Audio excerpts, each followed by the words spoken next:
Bang Roy katanya dapat ancaman. Benarkah ada ancaman sampai pembunuhan kayak gitu, Bang?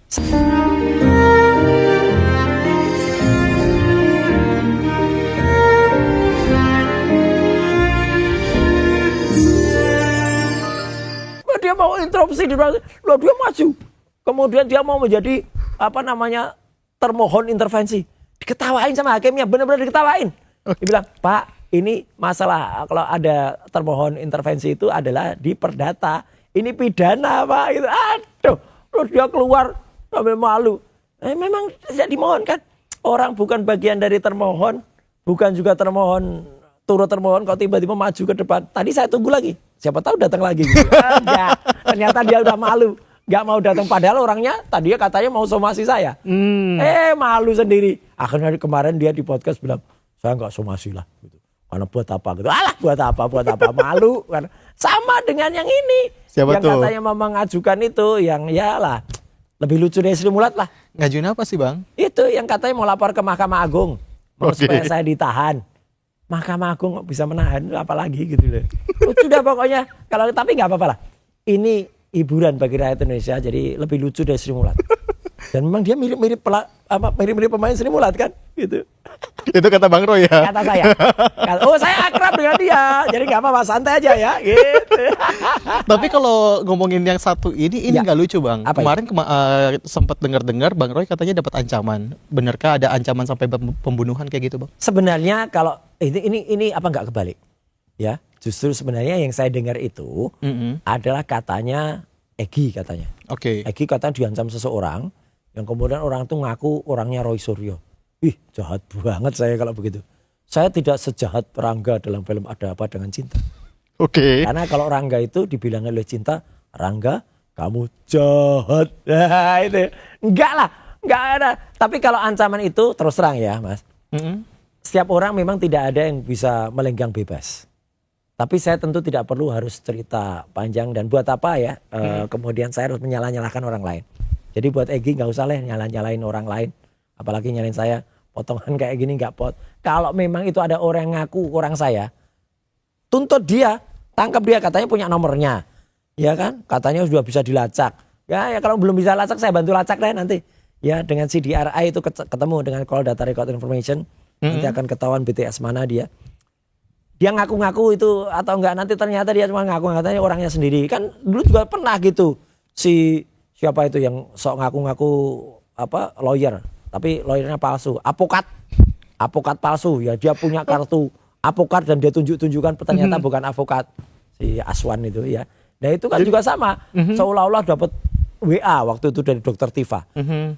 Ketahuan yang bikin WA siapa, malu dia gitu loh, karena ketahuan gitu siapa yang bikin. Dan kemudian seolah-olah dia komunikasi dengan Pak Al-Katiri. Tapi kalau dari Bang Roy Suryo sendiri nerima ancaman itu, Bang? Gini, ancaman itu bisa juga kita rasakan. Ini terus terang, ini bukan acara infotainment ya. Tapi ancaman itu bisa juga dari yang kasat mata dan juga yang tidak kasat mata. Ancamannya seperti apa, Bang? Adalah pokoknya. Saya kebetulan hidup dan lahir dari lingkungan seperti itu. Saya bisa tahu apa-apa yang pernah menyerang, quote and quote, saya. Dan itu pernah tertangkap CCTV di rumah ya, udah semacam apalah. Kalau orang pernah baca dulu, masa baca nggak cergam paling terkenal karangan George Remy, karangan Herge, judulnya Tintin. Oh belum saya. Tapi artinya pernah dengar ya Tintin. Oke. Nah Tintin tuh ada yang judulnya 7 bola ajaib. Nah itu saya pernah dikirimi kayak gitu. Oh. Bola api. Berarti bukan melalui pesan singkat atau Enggak, misalnya langsung. kalau pesan singkat ke saya namanya kalau dalam istilah peribahasa daerah itu kutuk marani sunduk. Apa tuh artinya? Kutuk tuh anak ayam mendatangi pemukul. Kalau berani-berani kirim WA ancaman ke saya. Dalam waktu singkat pasti akan ketahuan. Dan tiba-tiba, dan banyak kalau yang namanya ancaman itu bukan berarti ancaman fisik ya. Gangguan terhadap sifatnya remeh-temeh pun banyak. Kalau pembunuhan yang tadi saya tanya ini tuh?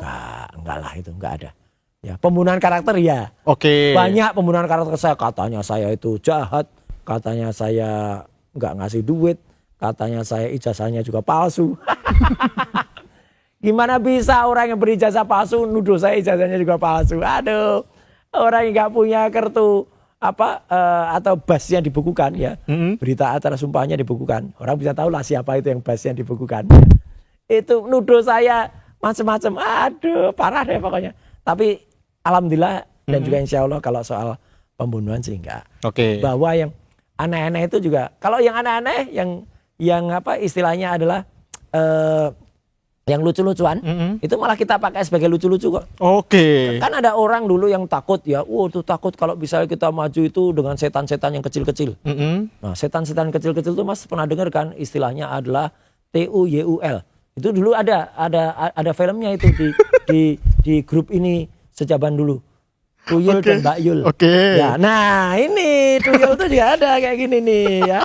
Ada ini. Apa tuh tulisannya? Ini tulisannya adalah tiga tuyul beda nasib ketika SP3. Ini dulu ketika Tiga tuyulnya tuh siapa? Ya siapa lah ada.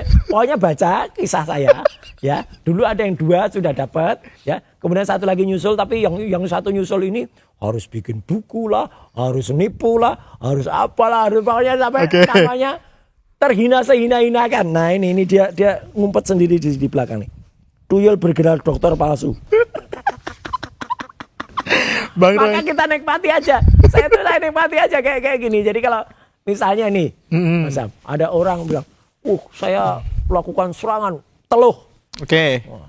Teluh Sunda atau teluh Tomini, nah gitu. Atau saya kirim, ya kita ketawain aja.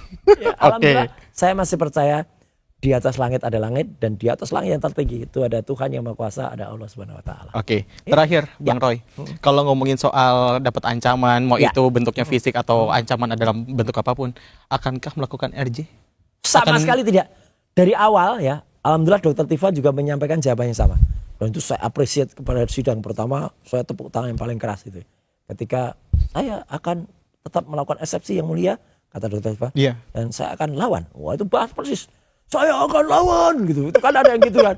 Dihina-hina saya akan lawan. Disuruh juga ijazahnya, saya ngumpet. Itu kalau Dokter Tifa enggak akan lawan. Makanya tawaran RJ itu udah berkali-kali. Ya dari segala sisi.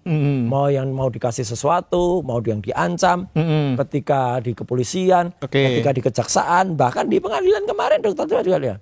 Insya Allah saya tidak akan mau melakukan RJ kecuali yang bersangkutan justru RJ kepada seluruh rakyat Indonesia. Mohon maaflah kepada seluruh rakyat Indonesia. Itu yang bersangkutan itu siapa? Yang lapor lah. Oh, yang lapor. Yang lapor. Makanya kalau lapor itu jangan bentar-bentar lapor, ya. Kok lapor kok cuma sebentar. Gitu. Jadi jangan bentar-bentar lapor. Bang Roy Suryo, terima kasih sama-sama, sudah hadir di Deep Talk. Ya, itu tadi perbincangan kita Sobat Ayus dari Deep Talk with Syam Hakung kali ini. Terima kasih udah nonton. See you di next episode.